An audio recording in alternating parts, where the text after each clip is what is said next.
The Onitsha market throbbed with life. Amidst the bustle, Mr. Nwachukwu sold textiles. His wife taught at the local primary school. Their home was a haven from the market's frenzy. It buzzed with the energy of 7 children. The Nwachukwu household was a symphony of laughter and the aroma of egusi soup.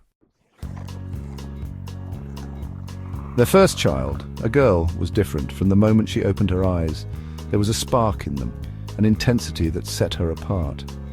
She was a quiet baby, but her silence held a certain weight, a sense of knowing that belied her age. She reached milestones earlier than her siblings. She walked before she was a year old, her steps sure and steady. She spoke in full sentences by the time she was 2, her words clear and deliberate. Her parents marveled at her, their hearts swelling with a mixture of pride and a touch of awe. The other children adored her. She was their leader, their confidant, their very own little professor. They hung on her every word, their faces a mixture of awe and amusement as she explained complex concepts with the patience of a seasoned teacher. School only amplified her brilliance. She devoured books with an insatiable hunger, her mind a sponge soaking up knowledge. Teachers were astounded by her, their voices filled with a mix of admiration and disbelief as they spoke of her accomplishments. They had never encountered a student like her, a child who seemed to be touched by a rare and special gift. Awards and accolades followed. She excelled in every subject, her mind a labyrinth of information.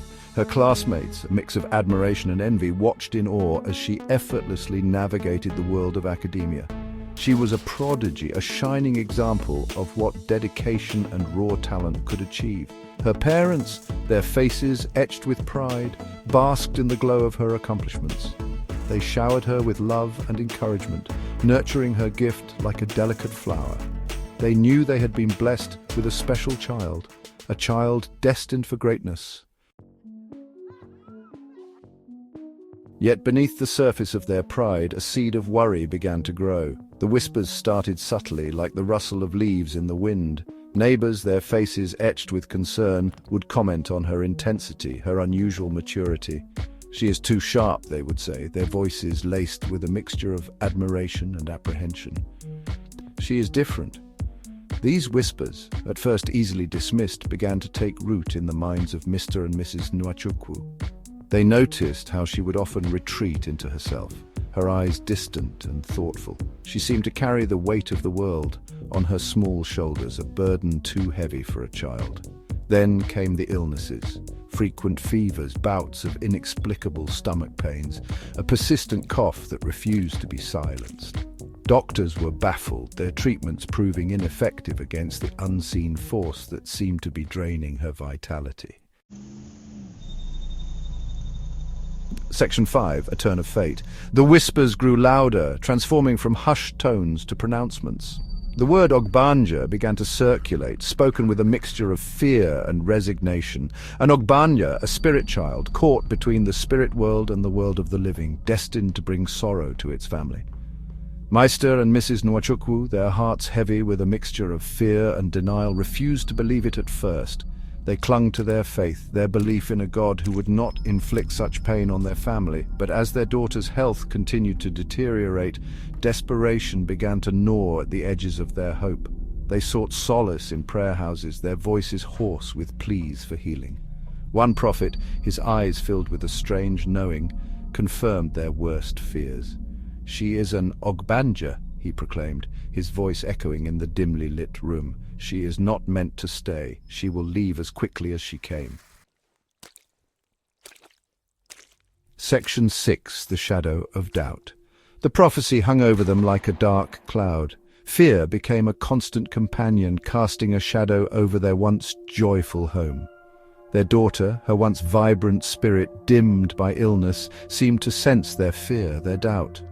She withdrew further into herself, her silence a tangible barrier between her and the world. School, once her sanctuary, became a chore. Her grades, once a source of immense pride, began to slip. The spark in her eyes, the one that had set her apart from the very beginning, flickered precariously, threatened to be extinguished by the weight of expectations and the fear that clung to her like a shroud.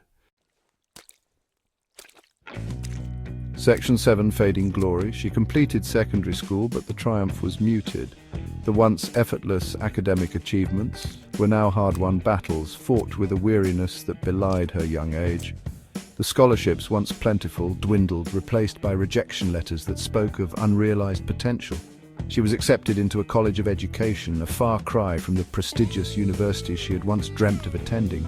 It was a respectable institution, but for a girl who had once soared above her peers, it felt like a crushing defeat. The weight of her unrealized potential pressed down on her, suffocating her once boundless spirit. She moved through her days with a quiet resignation, her laughter, once a familiar melody in the Nwachukwu household, now a distant memory. Section 8. The Weight of Expectations. The whispers, once fueled by admiration, now carried a different tone. Pity, disappointment. The community, once eager to claim her as their own, now shook their heads and muttered about wasted potential. What a shame, they would say, their voices laced with a mixture of sympathy and judgment. She had so much promise. Their words, however well-intentioned, felt like salt rubbed into an open wound. The pressure to live up to the expectations that had been heaped upon her young shoulders became unbearable. She was trapped in a prison of her own making, the bars forged from the expectations of others, and the fear that she would never again reach the heights she had once effortlessly scaled. The once gifted child, the prodigy, the Ogbanja, was lost in a labyrinth of self-doubt and unfulfilled potential. Section 9. A Different Path. Life, however, has a way of defying expectations. In the quiet confines of the College of Education, surrounded by students who were more interested in molding young minds than chasing academic accolades, she found a different kind of fulfillment. She discovered a passion for teaching, a desire to ignite the same love for learning that had once burned so brightly within her. The classroom became her sanctuary, a place where she could share her knowledge and inspire a new generation. Her students, drawn to her quiet strength and the depth of her knowledge, flourished under her tutelage. In their eyes, she saw a reflection of her younger self, the spark of curiosity, the thirst for knowledge. She may have lost her speed, her grace, her favor in the eyes of a community obsessed with outward success, but she had found something far more valuable: purpose. The once gifted child, the prodigy, the Ogbanja, had finally found her own path. A path paved not with accolades and recognition, but with the quiet satisfaction of nurturing young minds and making a difference in the world, one lesson at a time.